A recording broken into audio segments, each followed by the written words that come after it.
The legal platform में आपका स्वागत है। मैं हूं नीरज कुमार। बात प्रशांत भूषण को कन्विक्ट किए जाने की, कंटेम्प्ट ऑफ कोर्ट या अदालत की अवमानना के मामले में, और उनको जो सज़ा दी गई है। सुप्रीम कोर्ट ने उनको सज़ा सुनाई है, ₹1 का जुर्माना, या अगर वो जुर्माना नहीं देते हैं तो 3 महीने की कैद और उसके साथ साथ 3 साल तक प्रैक्टिस पर रोक। जब मामला शुरू हुआ था, जब कोर्ट ने इसका सुओ मोटो संज्ञान लिया, खुद ही इस पर बातचीत की, बहस शुरू की, तभी से ये मामला पूरा काफ़ी विवादों में था। हमारे साथ इस वक्त मौजूद हैं झारखंड हाईकोर्ट के पूर्व मुख्य न्यायाधीश जस्टिस वी के गुप्ता जी। वी के गुप्ता जी, आपका लीगल प्लेटफॉर्म में स्वागत है। मेरा पहला सवाल सर, इस फैसले को लेके आपकी पहली प्रतिक्रिया? थोड़ी सी कहें तो हैरानगी हुई है,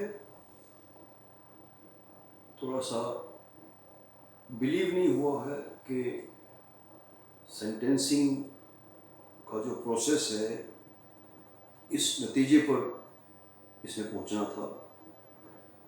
वो मैं इसलिए कह रहा हूँ कि कंटेम्प्ट प्रोसीडिंग्स जब प्रशांत भूषण के खिलाफ इनिशिएट हुई थी, हम सबको लग रहा था ये बिना किसी कारण के फास्ट ट्रैक हो रही है। जो सुप्रीम कोर्ट का बेंच है, जिसमें honourable justice Arun Mishra ji preside कर रहे थे, वो 2 या 3 सितंबर को रिटायर हो रहे हैं, कल या परसों। तो उनकी रिटायरमेंट के कुछ ही दिन पहले ये कंटेम्प्ट प्रोसीडिंग्स को फास्ट ट्रैक करना, इससे पार्टीज को एप्रीहेंशंस होती हैं कभी कभी। ये हमारे जुडिशल सिस्टम में शुरू से चल रहा है, और पार्टीज ने इसमें कुछ कोर्ट को बता कन्वे भी करने की कोशिश की, लेकिन उसके बावजूद उनको कंटेम्प्ट में गिल्टी होल्ड किया गया और एक बहुत लंबी जजमेंट लिखी गई। उनका गिल्टी होल्ड करना भी एक ऐसा एक्शन था सुप्रीम कोर्ट का जिससे सब लोग एग्री नहीं करते, क्योंकि जिन 2 चार्जेस पर उनको गिल्टी होल्ड किया गया है, वो चार्जेस ऐसे हैं जिन पर आम लोग ये कहते हैं कि 2 व्यूज पॉसिबल हैं।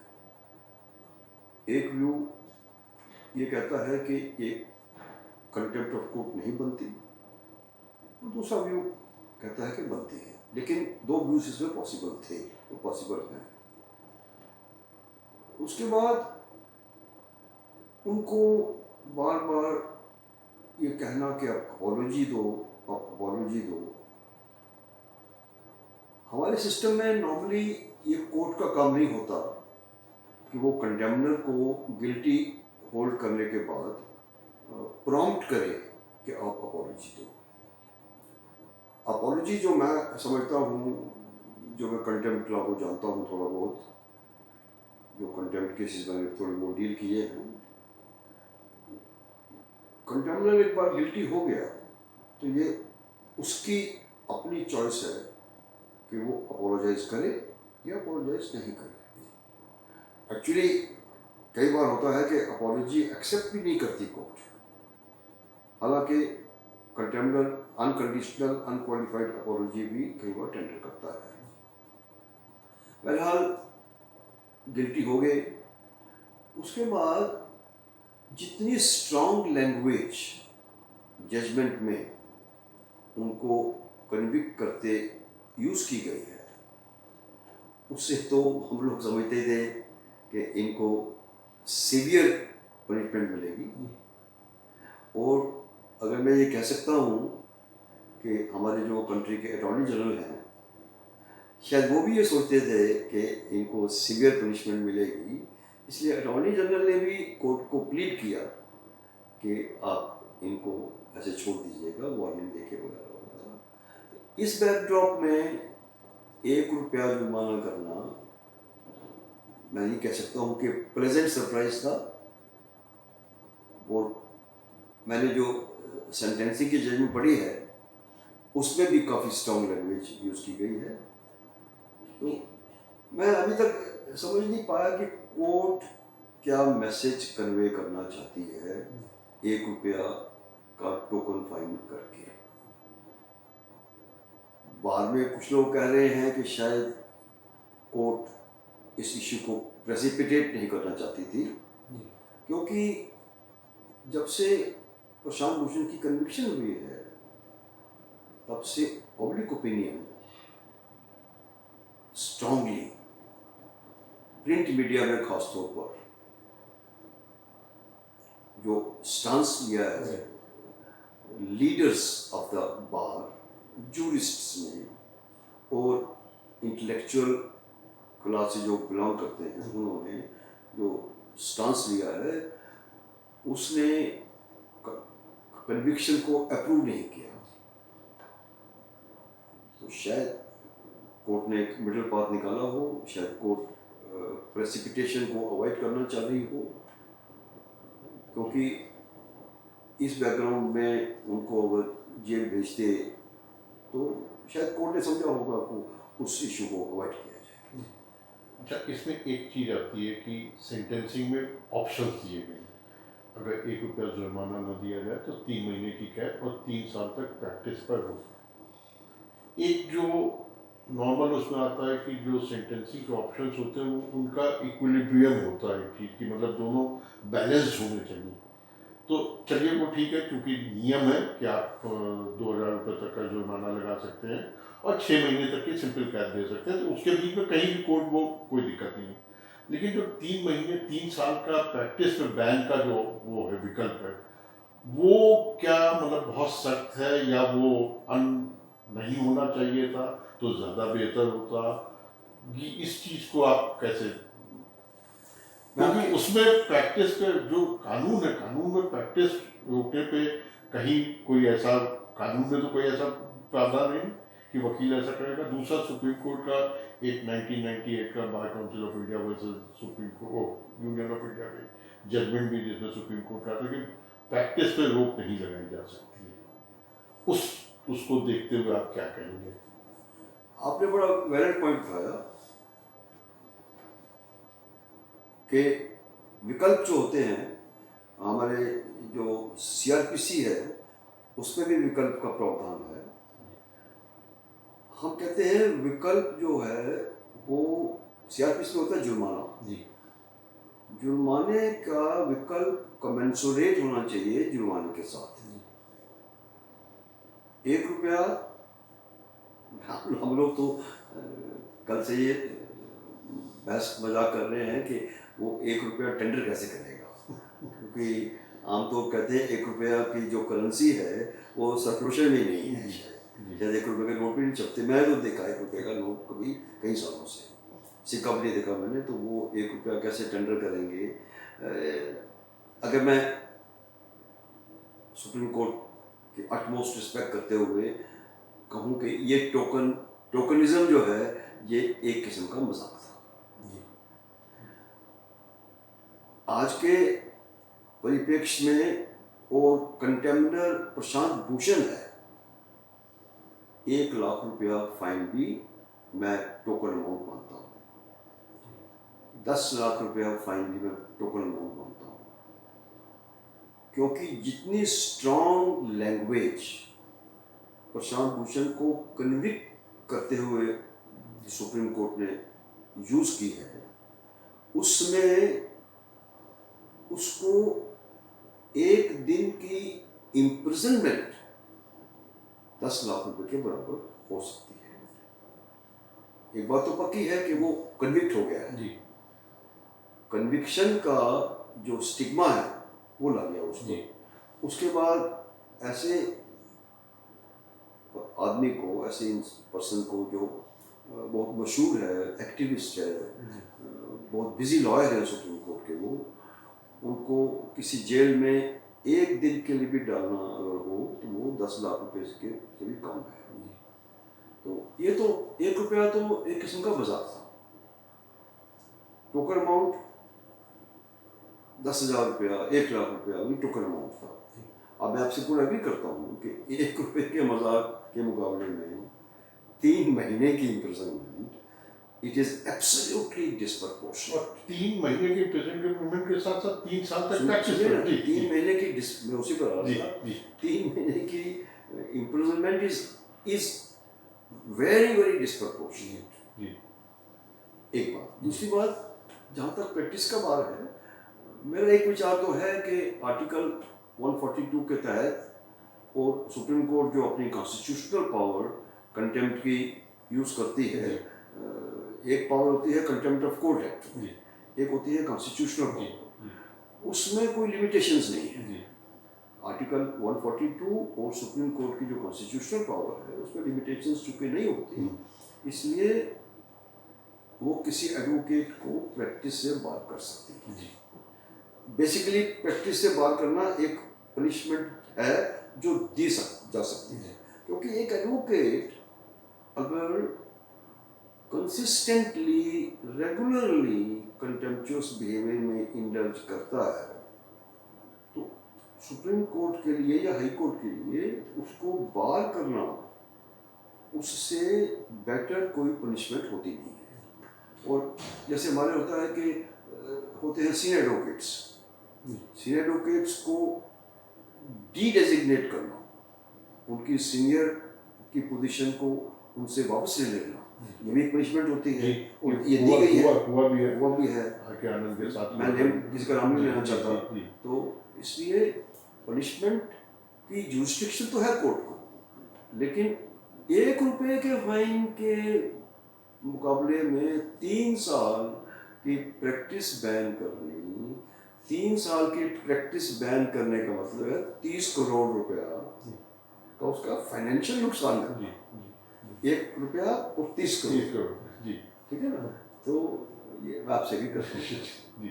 अच्छा, इसमें एक चीज़ ये आती है कि उन्होंने ट्वीट किए, 2 ट्वीट हुए जिसको लेके सुमोटो को निर्देश दिया गया कोर्ट द्वारा। उसके पहले एक इन पे कंटेम्प्ट का एक केस और चल रहा है जो 2008 या 9 का है। वो भी एक केस है जिसमें इन्होंने चीफ जस्टिस के बारे में कहा था, फिर इस वाले में भी चीफ जस्टिस के बारे में कहा था। अब आप देखिए वो केस 2009 से चल रहा है या 2008 से चल रहा है, 12 साल हो गए, उसमें अभी तक कोई फैसला नहीं है। और वो भी इन्हीं की बेंच में था, इसी बेंच में था। और इसके बाद अब शायद वो नई बेंच बनेगी क्योंकि वो रिटायर हो गए हैं, रिटायर हो गए हैं। और ये जो 2 ट्वीट का मामला था, ये 15 दिन या 20 दिन या महीने भर में डिसाइड हो गया। तो ये कहीं आपको ये नहीं दिखाता कि मतलब कहीं कुछ ज्यादती है या कहीं कुछ जल्दबाजी है किसी तरीके की? मैंने पहले कह दिया था, जो इसको फास्ट ट्रैक किया गया है, जी, जी, वो कंट्री ने उसको अप्रूव नहीं किया, एक्सेप्ट नहीं किया, अप्रूव नहीं किया। accept नहीं और देखिए कितने लेख लिखे जा चुके हैं पिछले 15, 20, 25 दिन में कि सुप्रीम कोर्ट के पास कितने पब्लिकली इंपॉर्टेंट मैटर्स पेंडिंग हैं। जी, जी, कितने लोगों ने लिखा है, हैबिस कॉर्पस की पिटिशंस पड़ी हुई हैं, कश्मीर का इशू पड़ा हुआ है, आर्टिकल 370 का वायरस पड़ा हुआ है, दिल्ली राइट्स के मामले पड़े दिल्ली हुए हैं। राइट्स के मामले पड़े जी, हुए हैं। जी। एक मामला बहुत इंपॉर्टेंट है, CA, जो दिल्ली गवर्नमेंट का वो सर्विसेज का कंट्रोल किस पर होना चाहिए। जी, हाँ, बिल्कुल, बिल्कुल। वो रोज झगड़े होते हैं बिल्कुल, दिल्ली बिल्कुल, गवर्नमेंट के एलजी के हाँ, साथ, होम जी, मिनिस्ट्री के जी, साथ, जी। ऐसे दर्जनों सैकड़ों मामले पड़े हुए हैं जिसका आम पब्लिक पे असर पड़ता हाँ, है जो फैसला ना होने पे। लोगों के राइट्स पर असर पड़ता जी, है। हैबिस कॉर्पस पिटिशन पड़ी है, जी, उनको छोड़ के एक वकील को कंटेम्प्ट में सबक सिखाना, ये हम लोगों को कोई बात जची नहीं है। अच्छा, एक चीज और है, 2 ट्वीट या 10 ट्वीट, क्या कोई संस्था इतनी कमजोर है या इतनी कमजोर होती है? कोई भी संस्था, मैं सिर्फ जुडिशरी की बात या सुप्रीम कोर्ट हाई कोर्ट की बात नहीं कर रहा, any office of the government या एक उस गवर्नमेंट को क्या इतना कमजोर होता है कि वो 10 ट्वीट या 2 ट्वीट से उसकी इज्जत खत्म हो जाए या वो मतलब उसको उसके नष्ट होने का खतरा हो जाएगा, उस पर उस तरीके की बातें हो जाए जिस तरीके की बातें कही जाती हैं। देखिए, एक बात है कि सुप्रीम कोर्ट क्योंकि हमारे कंट्री की फाइनल कोर्ट है, जी हमारे कंट्री की लास्ट कोर्ट है, उसके ऊपर तो अपील होती कोई नहीं है। जी कुछ लोग कहते हैं अपील होती है भगवान के पास। जी अब भगवान का न्याय जो होता है वो तो वो किसी तो लिखा किसी नहीं ने है। करना है, जी। लेकिन मैं एक ही बात कहूँगा, हमारे किसी भी कॉन्स्टिट्यूशनल कोर्ट को कंटेम्प्ट जुरिस्डिक्शन सेंसिटिविटी के बेसिस पर एक्सरसाइज नहीं करनी चाहिए। Courts should not be sensitive to any criticism और any reports and then exercise contempt jurisdiction. ये बड़ा एक एक्सट्रीम स्टेप होता है, और आप बिल्कुल ठीक कहते हैं, इन चीज़ों से कोर्ट की मानहानि थोड़ी होती है। एक बात और भी इम्पोर्टेंट है, हमारे honourable chief justice of India साहब हैं, बोबड़े साहब, वो एक मोटरसाइकिल पे अगर बैठे हुए हैं तो कभी कभी देखिए, मैं बचपन से हजारों लाखों कार्टून देख चुका हूँ, हजारों लाखों कार्टून्स में क्या क्या रिडिकुल किया जाता है लोगों जी को। जी बड़े बड़े लोगों को रिडिकुल किया जाता है। दुनिया की जितनी मोस्ट पावरफुल पर्सनैलिटीज हैं, सब रिडिक्यूल हुई है। ऊपर तो कार्टून जो कार्टूनिस्ट है, जी उसका तो सबसे अच्छा जो मौका होता है वो कितना रिडिकुल करता है, बिल्कुल। तो उसमें ही एक्शन लेना शुरू कर दिया जाए। तो प्रशांत भूषण ने क्या कहा था कि ये एक हार्ले और डेविडसन मेट्रो में बैठे हुए हैं। हालांकि मैं पर्सनली प्रशांत भूषण से एग्री नहीं करता, क्योंकि जब बोबडे साहब नागपुर गए हुए हैं, और नागपुर में अगर बोबडे ये कहा गया है कि वो मोटरसाइकिल्स के शौकीन हैं, तो कोई किसी मोटरसाइकिल में बैठ गया अपना शौक पूरा करने के लिए, उसको किसी को नहीं, उसको डिसअप्रूव करना चाहिए। लेकिन अगर किसी ने कर दिया है, ये सुप्रीम कोर्ट की कंटेम्प्ट तो बनती नहीं है। लेकिन इशू ये है, अब उनकी कन्विक्शन हो गई है, जी तो उसको हम उसको अनडू तो कर नहीं सकते। मतलब उसको वो नहीं कह सकते।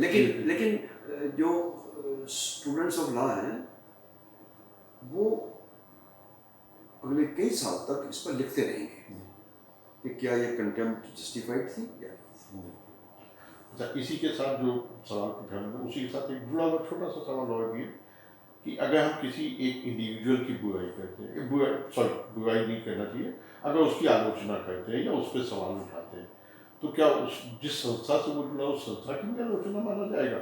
देखिए, इसका मतलब क्या हुआ? इसका मतलब ये हुआ, एक जज, चाहे वो मजिस्ट्रेट हो, चाहे वो डिस्ट्रिक्ट सेशन जज हो, चाहे वो हाई कोर्ट का जज हो, चाहे वो सुप्रीम कोर्ट का जज हो, अगर किसी को ये आभास होता है कि ये जज अपने आप को प्रॉपरली कंडक्ट नहीं कर रहा, ये इसके एक्शंस जो हैं वो मिसकंडक्ट किन्हीं भी कारण से, एक्चुअली उसका खाली राइट भी नहीं है, उसकी ड्यूटी भी है कि वो पब्लिक को अवेयर कराए कि ये जो इस ऑफिस का होल्डर है, ये मिसकंडक्ट कर रहा है। एक इंडिविजुअल का मिसकंडक्ट कभी भी रिफ्लेक्शन नहीं होती उस इंस्टीट्यूशन पर।